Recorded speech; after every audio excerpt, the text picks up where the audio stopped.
Eh, sino iboboto mo na party list group? Di ba? Ba't mo iboboto sila? Di ba? Kasi nadala ka sa patalastas. Sa dala ka sa mga anyo ng mga plastic. Hindi ba? Eh, nako. Pati ho sa mga gustong maging senador. Yun ang unang-unang katanungan din. Anong plataforma Hello?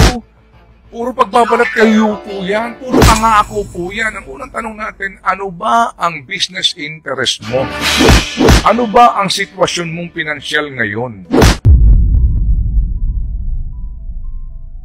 Ano kaya nangyayari ito dahil hinahayaan natin na yung sistemang maganda babuyin at patuloy pong binababoy dahil nga din sa parabagang tahimik lang tayo at wala tayo mismong pagbabago sa ating pong mga sarili bilang mga botante. Ini-endorse ko, ako personal. Eh kasi sa akin, sila may pakinabang sa bayan. Ang bayan may pakinabang po sa kanila. Sila ho ng mga masikasik lang eh. This is a broken system. No? Ito hong ating party list system na ito. At mukha pong hindi natin natatanaw ang solusyon dito in the near future. Basically po, dapat maging specific yung batas eh. Dahil po doon sa mga butas sa batas, nagkaroon po ng legal na mga lusot dito po sa party list. Ako yung magpapasintabi ulit doon po sa mga gusto hong maglingkod sa bayan. Wala ho namang question yun, no? Kasi gusto ko wala namang monopolya sa mga gustong maglingkod sa bayan. Yun ho bang ikaw namimigay ng ayuda sa iyong distrito o lugar? O yung bang meron kang opisina na pinipilahan ng kung sino man at binibigyan mo ng mga sulat na iyan o anuman pong mga itinutulong mo?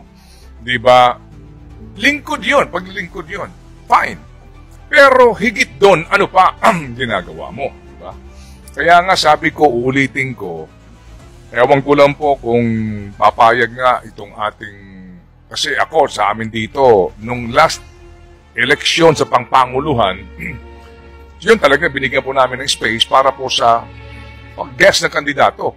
At kami nag-imbita ng kandidato, may mga pumayag, may mga hindi, di ba? Pero this election, ano pa purpose? Kung bibigyan mo sila ng plataforma, para saan? Para sa pagbabalat kayo?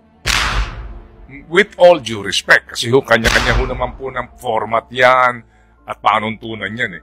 Kasi sabi ko nga, dito po, party list, halimbawa, gawa tayo ng election segment.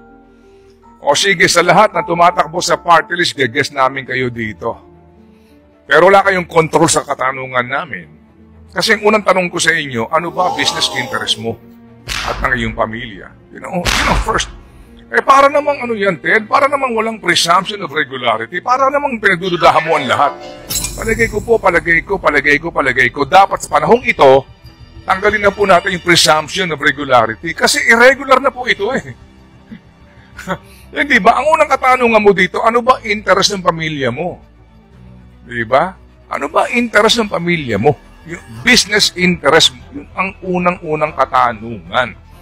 Diba? Pati ho sa mga gustong maging senador. Yun ang unang-unang katanungan din.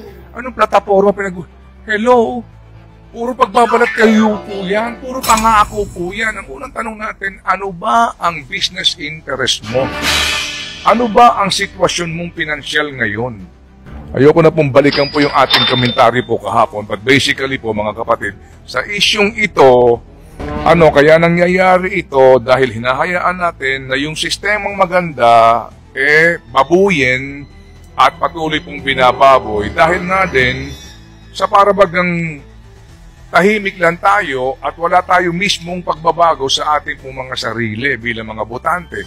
Ibigay na po natin yun. Paano pa ang Supreme Court na maaari mong dulugan na naman ng panibagong kaso? Diba sa isyong ito ho ng party list? Sino pa ho pupunta doon para maghain po ng panibagong kaso? Ang grupong bayan na naman. Bayan o bayan muna. Na pinupulaan po dahil daw ho mga kaliwa. Sa totoo lang, ako iboboto ko bayan muna. With all due respect sa inyong lahat. Kasi palagay ko, sila ang nakapagbibigay sa akin ng serbisyo. Ini-endorso ko. Ako personal. Kasi sa akin, sila may pakinabang sa bayan. Ang bayan may pakinabang po sa kanila. Kasi sila ho ng mga masikasig lang eh. Sino iboboto mo na party list group? Di ba? Ba't mo iboboto sila? Di ba? Kasi nadala ka sa patalastas. Sadala ka sa mga anyo ng mga plastic. Hindi ba? Nako. True F sa totoo lang. Mga kapatid, hindi po ba? Magpakatotoo po tayo dito. Nung isang araw, napadpad ako ng Norte. One time lang ho. Ako'y napababa din kaagad. Kasi sa tawag ng pamangking kundok ko. Meron ako nakadaupang palad. Dalawa sila magtatay na parehong pastor. Yung isa 75 years old, makisig at saka maganda lalaki yung kanyang anak na isa din pong pastor, no? They have a church at sila din po naman ay may hanap buhay. No? Kumbaga, public service nila yung pagpapastor nila doon sa kanilang simbahan. So nakilala ko sila, nakasama ko sila ng ilang oras. So, napag-usapan namin, nalaman nila na ako'y etc. So, napag-usapan namin ng politika at problema ng bayan. So, sabi ko, tingin ko, Pastor, parang mayroon ako tayong makabangon dito sa kinasadlakan ng bayan natin. Huwag kang mapagod, huwag kang etc. Diba? Alam mo yung mga nasa Biblia, mga sinaunang panahon, di ba nakipaglaban, etc. May binanggit siya. Meron daw siyang kakilala na ano din, no? Nasa pareho po nilang, kumbaga,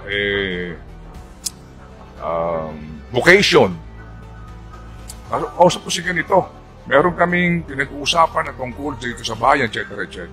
Pero nung ko siya, opo. Di ho ba may party list yan sila? Oo nga. Opo. Yung kausap nyo na yan, di ba may party list? Ano ho ang ibig sabihin ng party list nila? Yung mga letra ng party list nila. Isip-isip yung nakatatandang pastor. Okay. Di ba may word na, sa korupsyon? Oo nga, Tanungin niyo po siya pag nagkita kayo. Ano ang ginawa niya sa pagsugpo sa korupsyon, particularly sa Kongreso?